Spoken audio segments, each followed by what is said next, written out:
నమస్కారం అండి. ఈరోజు టాపిక్ జనరల్గా జరిగే పొలిటికల్ స్పీచ్ అండి. మా ఛానల్ని యాక్సెప్ట్ చేసి ఆదరించండి. అలాగే నిన్న ప్రధానమంత్రి గారు ఆంధ్రప్రదేశ్లో పర్యటించారండి. తన యొక్క జగన్ యొక్క జాతకం మొత్తం బయట పెట్టాడండి. జగన్ గురించి కరెక్ట్గా చెప్పాడండి.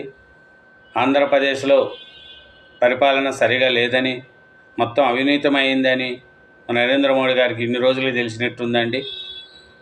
అవినీతిమయమైంది అన్నారే కానీ ఏమీ యాక్షన్ తీసుకోలేదండి. 5 సంవత్సరాలు ఉన్నారు, ఇప్పుడు ఎలక్షన్ మూమెంట్లో చెప్తున్నారు. కానీ ఇప్పుడు చెప్పింది కూడా మంచిదేనండి. ఎందుకంటే చంద్రబాబు నాయుడు యొక్క నీతి అనేది జనాలకు తెలియాలండి. అతని యొక్క కష్టం ఎంత కష్టపడుతున్నాడో ప్రజలకు తెలియాలండి. జగన్మోహన్ రెడ్డి యొక్క అవినీతిమయం అయిపోయిందండి. అతని గురించి జనాలలో ఏమి లేదండి. ఘోరంగా ఓడిపోతాడండి జగన్మోహన్ రెడ్డి. డిపాజిట్లు కూడా చాలా తావలు రావు. ప్రతిపక్ష హోదా కూడా వస్తుందో రాదో తెలియదండి.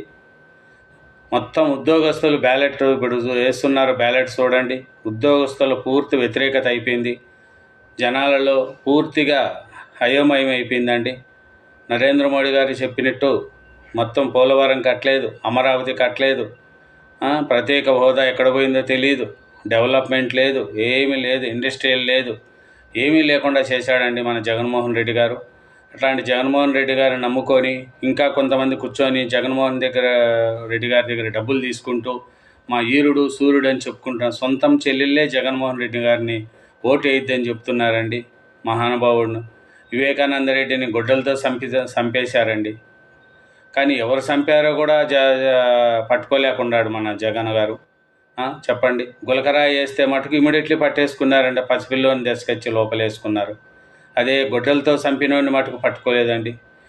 ఎక్కడ అన్యాయం అండి? మీరే ఆలోచించండి, దయవుంచండి, ప్రజలు ఆదరించండి, మంచి వాళ్ళకు ఓటేయండి. ఎలాగో ఇట్లా వాళ్ళకు వేసి ఓట్లు వేస్తే 5 సంవత్సరాలు మళ్ళీ 5 ఏళ్ళు గడిచిపోతే నెక్స్ట్ 5 ఏళ్ళకి ఏమి ఉండదండి. ఆంధ్రప్రదేశ్ మొత్తం అప్పుల పాలు, సచివాలయం తాకట్టు పెట్టేశారు. నెక్స్ట్ ఏం భూములు అన్నీ తాకట్లు పెట్టేస్తారండి. బ్యాంకులలో అమ్ముకోవడానికి ఏముండదండి, మొత్తం అమ్మేస్తాడండి. ఒకటొకటి అమ్ముకుంటూ పోతాడండి. లాస్ట్ గుళ్ళు కూడా అమ్మేస్తాడండి జగన్ గారు. డబ్బులు లేకపోతే ఏం చేస్తాడండి చెప్పండి? ఆదాయం ఆదాయం రానప్పుడు ఎవరైనా ఏం చేస్తారు? మనం ఇండ్లలో ఆదాయం లేదంటే మన ఇంట్లో ఉండే సామాన్లు అమ్మేయమా? అట్లాగా జగన్మోహన్ రెడ్డి గారు కూడా ఆదాయాన్ని సృష్టించలేక, ఉద్యోగాలు రాలేక, సంపద తేక ఉన్న వస్తువులన్నీ అమ్ముకుంటూ పోతాడండి. ఆయన సొంత ఆస్తులు మటుకు సాక్షి పేపరు, భారతీ సిమెంటు అవి మటుకు మంచి లాభాల్లో పరిగెత్తూ ఉంటాయి. కానీ ప్రజల సొమ్ము, ప్రభుత్వ సొమ్మును అమ్మేసుకుంటూ తాకట్టు పెట్టుకుంటూ మొత్తం రాష్ట్రాన్ని నాశనం చేస్తాడండి. దయవుంచి చెప్తున్నాను, జగన్మోహన్ రెడ్డి గారు లాంటి కూరమురగాన్ని మళ్ళీ మనం రాకూడదండి. సీఎం కాకూడదండి. దయవుంచి చెప్తున్నా, చంద్రబాబు నాయుడు గారికి ఓట్లు వేయండి, పవన్ కళ్యాణ్ గారిని గెలిపించండి, లోకేష్ బాబు గారిని గెలిపించండి. పేద బడుగు బలహీన వర్గాల్లో నిలబడినారండి ఎమ్మెల్యేలు. చాలామంది ఆడవాళ్ళు, చదువుకున్న వాళ్ళు నిలబడినారండి. కడపలో మాధవిరెడ్డి గారు నిలబడినారండి. భారీ మెజార్టీగా ఆమెను గెలిపించండి. ఎందుకంటే ఒక ధైర్యవస్తురాలండి ఆమె. గొట్టిపాటి లక్ష్మీ గారు కానీ ఇంకా చాలామంది లేడీస్ నిలబడినారు. మంచి వాళ్ళను ఓట్లేసి గెలిపించండి. అంతే తప్ప కుర్రమొగాళ్ళను, స్మగ్లర్స్ని గెలిపించకండి. దయవుంచి చెప్తున్నాను, మంచివారిని గెలిపించి ఆదరించండి. అట్లాగే నా ఛానల్ని యాక్సెప్ట్ చేసి కొంచెం దయదలసండి. మీకందరికీ అదే నేను చెప్పదలుచుకున్నాను.